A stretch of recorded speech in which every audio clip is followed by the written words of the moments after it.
Hey everyone, it's time to talk about the ingoodening of Bobby Kotick, because it turns out I just read this piece in Variety magazine, very good, trustworthy magazine, happy thumb up, that actually he's been a really good guy, and it's all totally unfair. And then, I mean, look at his eyes. Look at those puppy eyes. How could anything wrong happen? This is the title of this profile. Bobby Kotick breaks his silence. Embattled Activision CEO addresses toxic workforce claims as Microsoft deal hinges in the balance.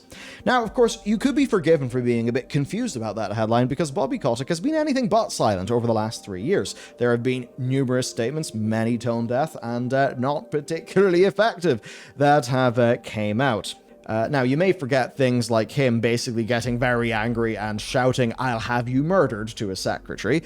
Now, of course, I don't think anybody actually believes he was going to do that, or that it was a legitimate statement of intent to follow through in that. Obviously, he just lost his temper and was a massive dickhead. But, the point stands.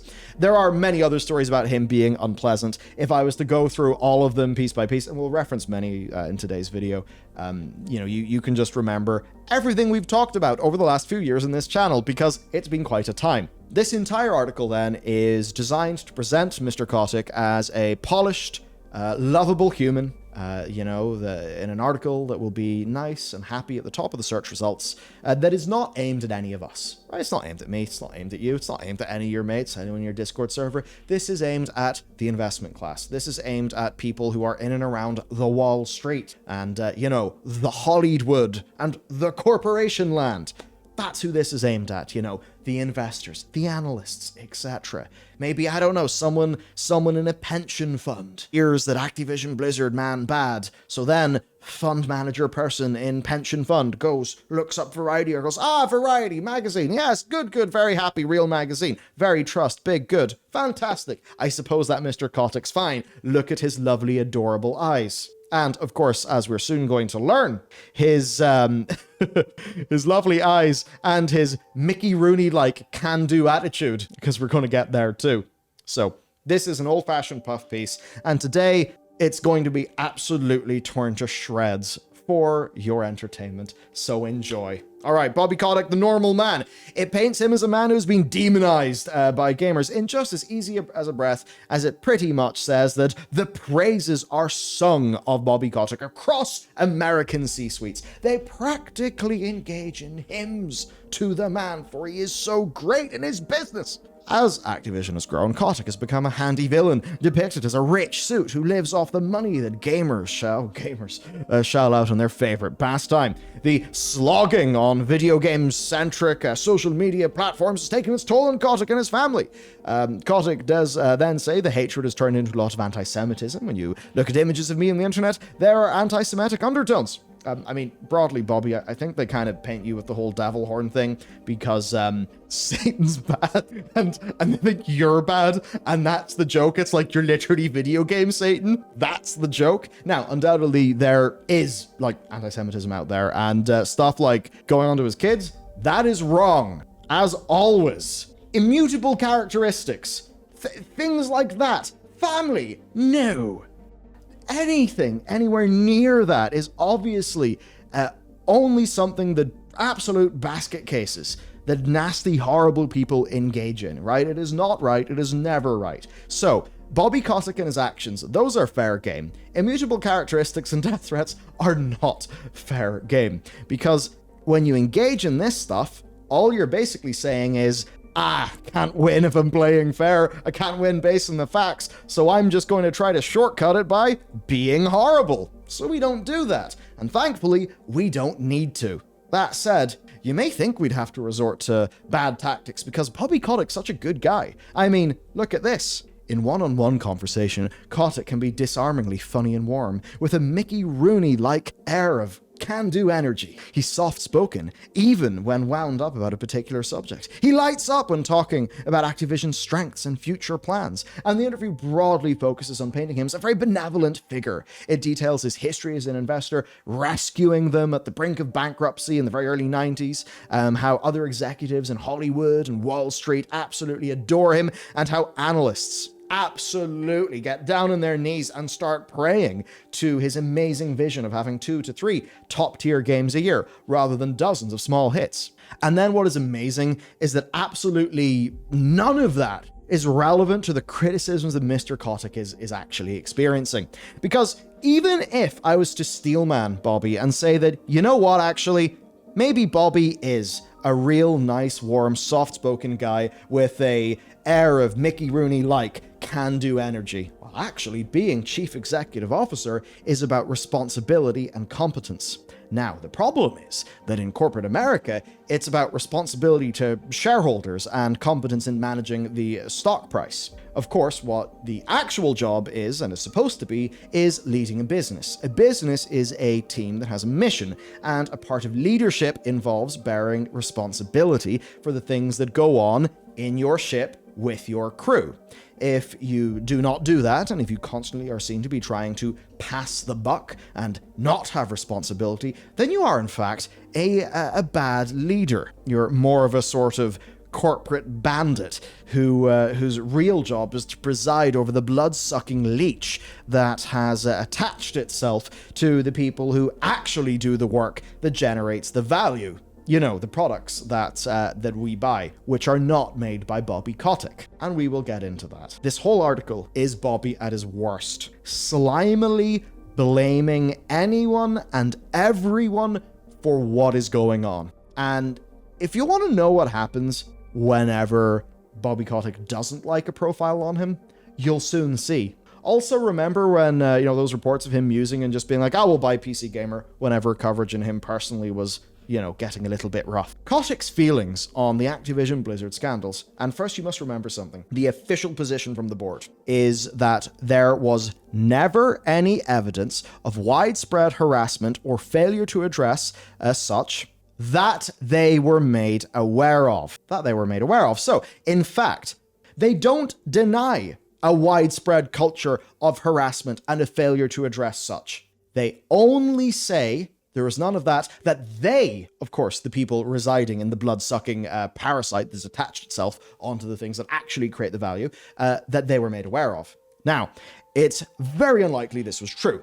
It's challenging, but I think it's right that people kind of know it in context. There is obviously the very tragic story of workplace abuse at an Activision publishing studio, leading to a member of staff no longer being alive at her own hand. And that happened because very intimate pictures were being shown around. That doesn't happen unless you have a widespread culture of harassment and fail to address it. And when somebody is no longer alive because of their experience working at your company, I think it is absolutely impossible that you don't find out about that. I think that's just worth reminding everybody about. Not that the, I don't know, Dean, we always go to Dean Takahashi as our default, let's laugh at the puff piece journalist. I don't know. I think our author here may be taking the cake.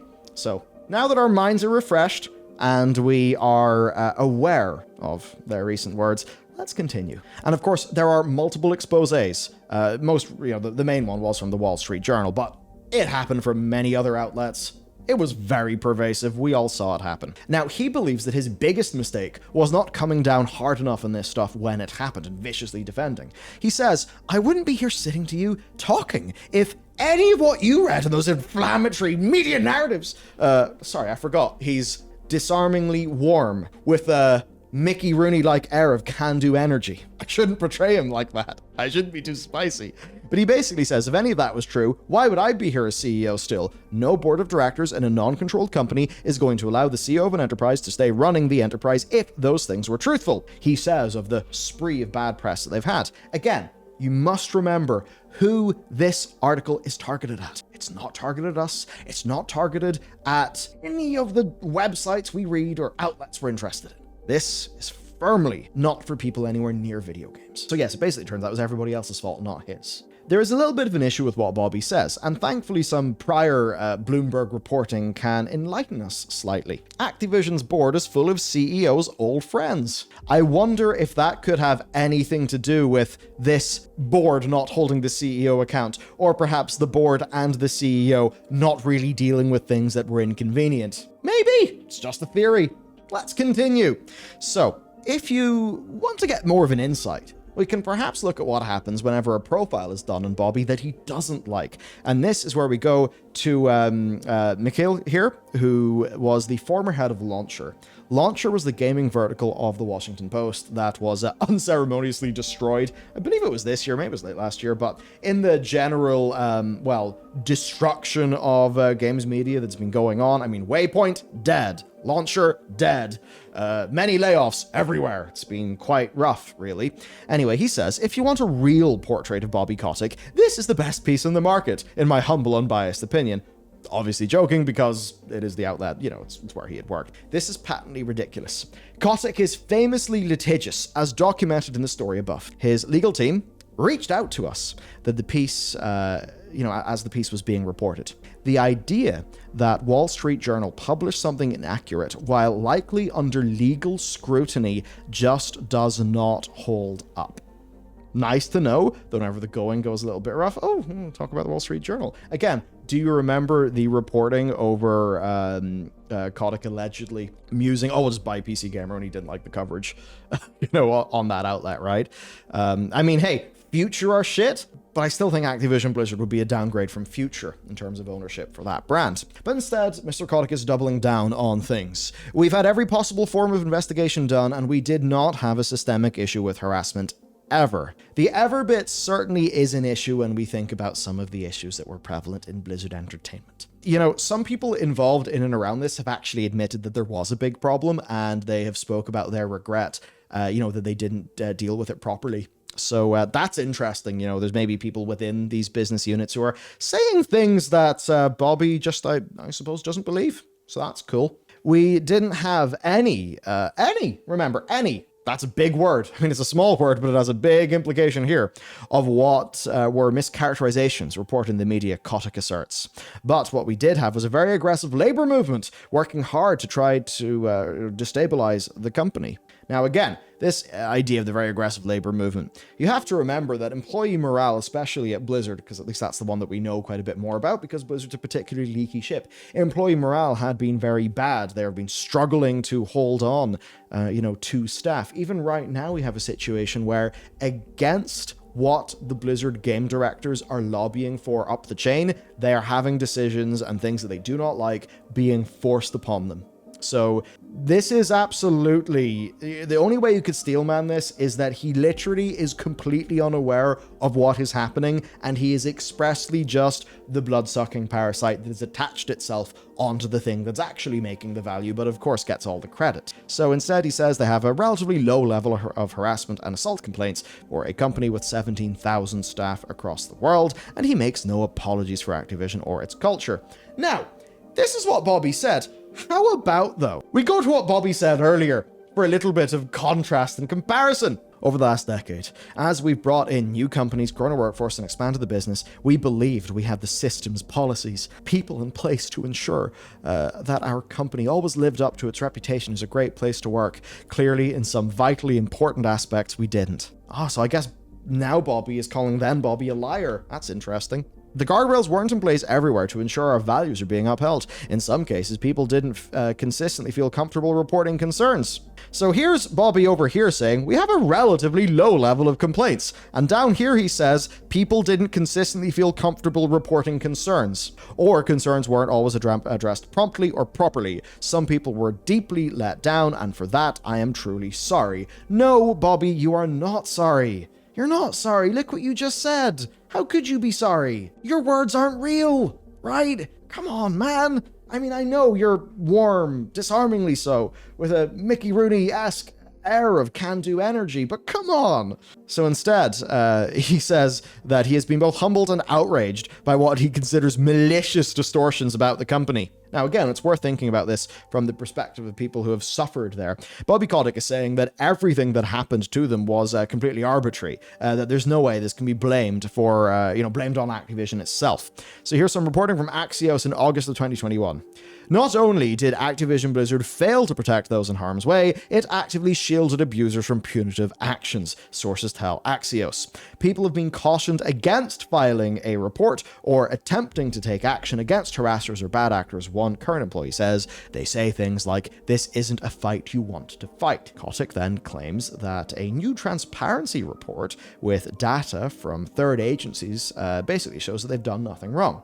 Now, this transparency report was forced on the company by shareholders who were actually advised not to vote for it by the C-suite. So this report that Bobby's lauding is saying that all is good, while in the past he said that actually no, things weren't good and those numbers are low because people didn't feel like they could report things. So Bobby, you gotta get your story straight. I mean, come on. Cross-examination. Yeah, this thing that he's lauding, the C-suite recommended shareholders voted against it. Now, as Axios report, in the last year alone, there are details of 29 accounts of harassment or abuse within the company that were substantiated by Activision Blizzard out of 114. The board called the increase in reported misconducts in 2022 a sign of a healthy reporting culture and effective training. Now, that's good. If you try to find out what's there and all your numbers of what's there go up, that maybe shows that people are actually talking about what's there. Thumb up to that. Hang on, does that not also disprove what Bobby said? Because they called the increase in reported misconduct a good thing, because it means the misconduct's being reported. So implicit in that is that misconduct was there, because they are not attributing the increase to an increase in misconduct. Instead, they're attributing the increase to an increase in people feeling okay to report.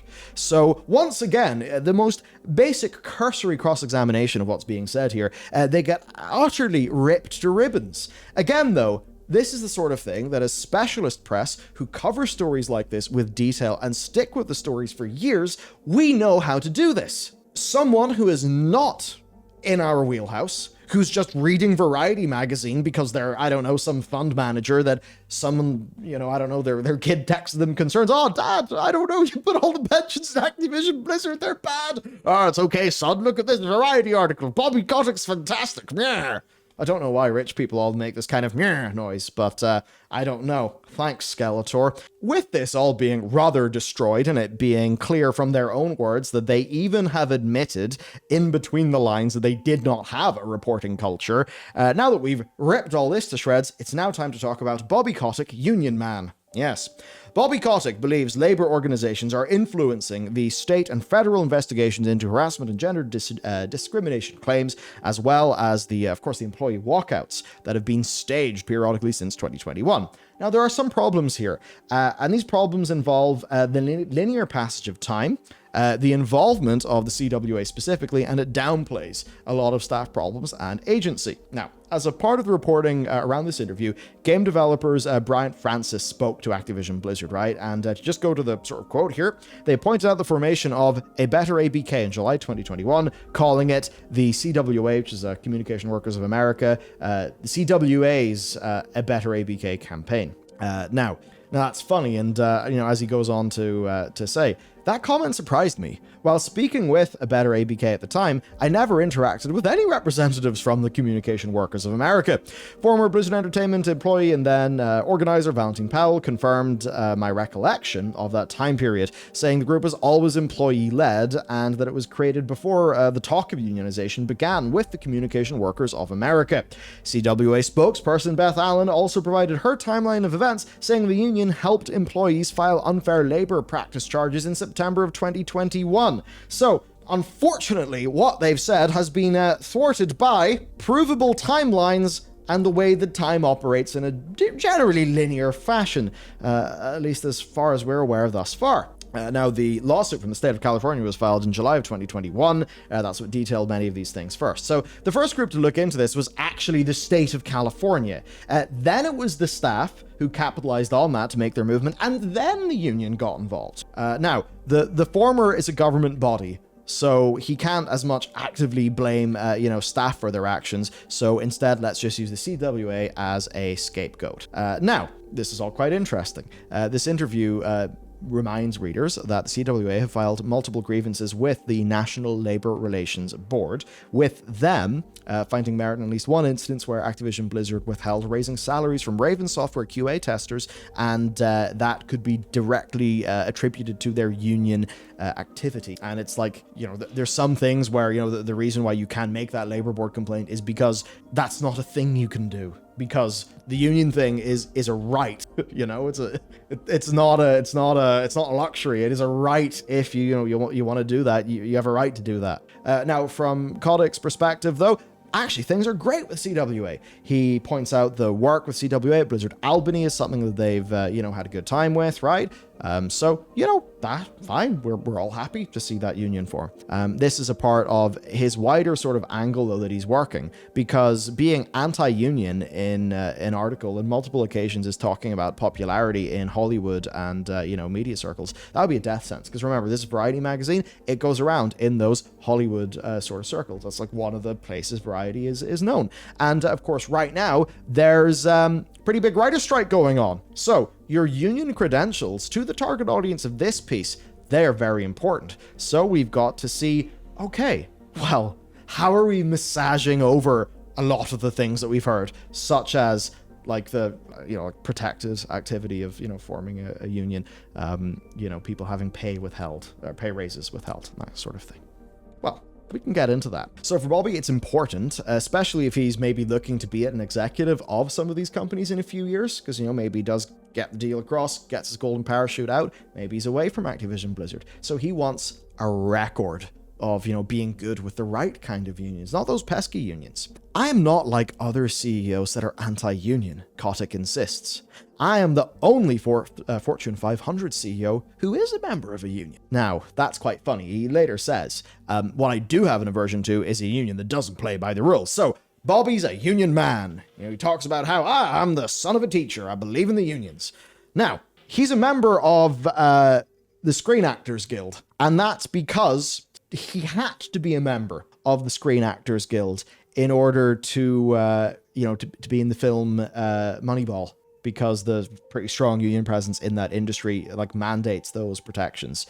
Not even Bobby Kotick can get his part in Moneyball without, it's quite funny, Moneyball, Bobby Kotick. But he can't even avoid having to be a member of the Screen Actors Guild in order to show up in that.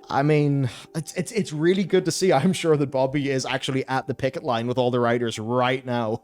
I'm sure he is, because of course, Bobby Kotick, son of a teacher, is a union man. People think about Miles O'Brien as a famous union man with a long history. They ain't seen Robert Kotick. I know that. So this framing of not playing by the rules, that's a bit that's actually important here, because this is a company that has repeatedly tried and failed to block unionization efforts by forcing entire studios into unionization votes in an attempt to dilute sentiment. And that is an important thing, because the people who are treated the most shit are often QA. So if you force the union vote to be an entire studio, that is also going to include people who are better compensated, have better benefits, etc., and maybe feel that they don't want to rock the boat because they don't want to be seen as an agitator. Right? That's kind of the way that some of the, the internal power dynamics end up playing out. So why frame it this way overall? Well, it's pretty simple. This helps get across the idea that Bobby does not object to unions in principle. He's a good guy. He just thinks that the CWA at that time had been acting unreasonable, but it's all water under the bridge. Blizzard Albany, everyone's happy, and it's all great. So some nice, reputation laundry, shall we say. And I suppose a final funny thing in this, which that's all rather ironic, because in the upcoming merger, maybe some of the reason Bobby may be looking for some new work, it's kind of a good sign of all this being a lot of wank, a load of nonsense. We have seen repeatedly how Activision Blizzard will try to fight any sort of collective bargaining action. What about the company acquiring them, though, Microsoft? Well, actually, Microsoft are, in terms of their public statements, neutral towards the CWA and their unionizing efforts. In so much as a big org kind of can be neutral to something that maybe they're not going to see as being their interests. But you look at this, the CWA and Microsoft announce labor neutrality agreement. Obviously, this is, Microsoft press site thing, but this is them and Microsoft working together for the neutrality agreement. So the CWA themselves evidently viewed this as progress and something worth, rubber stamping that they're happy with, that they approve. So what about the merger? What's Mr. Kotick's take on that? Well, obviously, we know he really wants it. He talks about the UK, being at risk of becoming a death valley if it blocks the merger. In fairness, I do have a rather grim outlook on the financial and business prospects of the United Kingdom. As somebody who's doing business in that constituency, I'm definitely not going to hitch myself onto Bobby here. But he does talk anyway. He's like, oh, the regulators are confused. They don't understand games. And, it was quite funny how, just spicy they all sort of got on main about that one. But anyway, this interview, and all but one exception, is basically all framing it as this has been such an uphill battle, and I'm so exasperated about something that should be great. And the exception that's kind of brought up to this is a stunning piece of mental gymnastics. So let's get to that. The detail is given that Activision Blizzard King has $12.6 billion cash in hand ready. And then one paragraph later, it explicitly states that Kotick is worried about the economy because the compensation for talent has been ratcheted up, and that's part of why selling to Microsoft is comforting. So, over here we're saying, we've got 12.6 billion in the bank. Yo, we're great. And in the context of having 12.6 billion in the bank, in cash, actually, it's getting access to Microsoft's billions. That's something that's really good because creator, pay has been going up because these people are really in demand by an extremely profitable industry. Because that pay is going to be based on their market value. You silly sausage. I thought you were a businessman. Of course he is. This is all just, PR wank, literal nothingness designed to confuse and obfuscate. That's quite bizarre. At no point is any line drawn between these two facts in this piece of so-called journalism. What is the job of a journalist? Is it not to ask questions, to connect the dots? Why are so many dots left unconnected? That's what I want to know. And Joe, I think it's only fair that I do this because, journalists should stand by their work. And if they don't stand by their work, they should say that they don't. So I am pretty sure here that Cynthia Littleton, there you go, Cynthia Littleton. Hello, Cynthia. I'm fairly sure that she then stands by her work. So, Cynthia, big news. You have just won the Dean Takahashi Award for being a fucking corporate plant. Well done! You can add that to your raft of other journalism awards for whatever this very bizarre piece is. As somebody who is a journalist ostensibly working for an outlet, why do you not connect the dots? Why have you not brought other sources in? Because, we're just some guys above a restaurant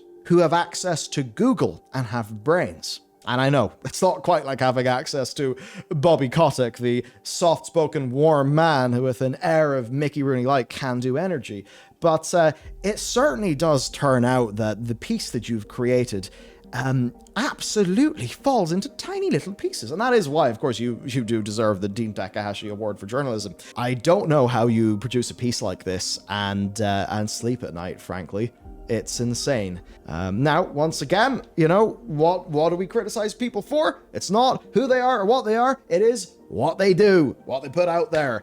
And I would certainly hope that if this, maybe because of the sorts of actions that, of course, Mikhail has talked about here, maybe it turns out that this has been washed a little bit, that Cynthia did do a little bit more and perhaps doesn't deserve the Dean Takahashi Award for Journalism. I would certainly hope that we'll find out about that if it is the case. But obviously, if something goes to press with your name on it, then, those of us in the world, we do have to assume you stand by it. This is very unfortunate when this is your piece of journalism. But it does bring up the question then, if to the Washington Post, they kind of got berated by Kotick's legal team for their work, by the famously litigious Kotick. If they got kind of berated and stuff, did Variety? Did Variety not have the stones to stand by their work and the person that they, either hired or contracted to do this interview? That also is worth us thinking about. But yes, we are left with this interview being a pompous mess that serves absolutely no purpose in the universe other than to provide Bobby Kotick a platform to spout his opinion and to reframe reality, going specifically against other calculated statements that he has made in the past, because those calculated statements he made in the past no longer serve his current purposes, because people like this just operate in that very mercenary, very extractive and you could say devoid of integrity manner. It's just the way they work. It's the game that they're playing, and we do. I don't want to hit you with the stunning realization that we do indeed live in a society, but of course we do live in a world that ultimately rewards these people and rewards this sort of behavior. And if you're ever wondering why your video games can't be as good as they should be, it's because we reward people who do things like Bobby Kotick. We do not reward the right people. We have unpriced negative externalities absolutely everywhere, and clearly we are about extracting value, not necessarily allocating that value based on based on its creation. I think it's only fair that people get a share of the thing they worked in, right? And this is not me. I'm not gonna, put on the commie cap and start singing in Russian. No, I own a company. You hypocrite. But it takes the piss. It takes the piss. And we reward the likes of Bobby. And to go back to the people who matter, they are in fact the people who produce the games, who produce the value. Because Bobby Kotick and the sort of parasitic entity, Activision Blizzard, that has latched itself onto multiple game studios and organizations, it doesn't really allocate, or it doesn't produce value. It doesn't actually do the work. That's the studios. And of course, a lot of guilt falls in the heads of these studios. It's not all Bobby's fault, but even if something isn't your fault, a part of the burden of leadership is responsibility, even when things are not necessarily your direct fault. That can be a fucking bitter pill for people to swallow, but that is how it works. And when you are as well compensated as these top CEOs, that's supposed to be why. Funny that it doesn't really seem to work out that way, though. Of course, I reference you to a video that we published very recently regarding Eric Covington. He was writing him and his team. Not all the jokes were his. He was the one that got fired for it and took the hit. But there's this group in WoW, the Venture Company, right? They've been in the game for such a long time, right?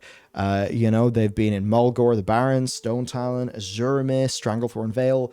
Obviously not on Azure Mist in vanilla because it didn't exist then. But from vanilla, the Venture Co. The Venture Co. group, they have just been trying to earn that coin. They are basically the satire of the big corporate evil bad.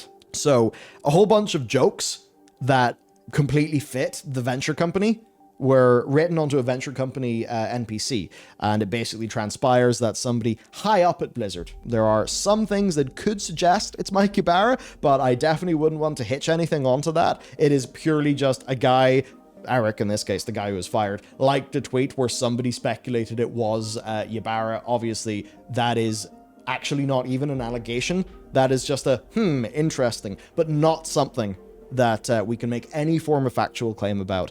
But at any rate, it does appear to be, at least per what Covington has said, someone fairly high up that chain, they got offended over a joke in World of Warcraft. A joke that was made generically, and a joke that is completely in character for the portrayal of those goblins, because they've never been particularly immersive. They have always been a obvious satire. Here's just a final thing from Dylan, who's a senior designer in Overwatch 2. The people who work at Blizzard strongly want Activision's bullshit exposed for all to see. Activision punishes us for it by making sure to spout absolute drivel at the same time we release what we worked tirelessly on. It is 100% malicious and intentional at this point. Of course, the idea, Diablo, is in fact out now. It came out 13 minutes ago as I record this, so now you know when I recorded it. Funny that timing, isn't it? And there you go, that's the story. Of course, you can check out the article yourself on Variety. I wouldn't necessarily love to give them clicks. Of course, the comments to their tweet, though, all very fun, all very hilarious.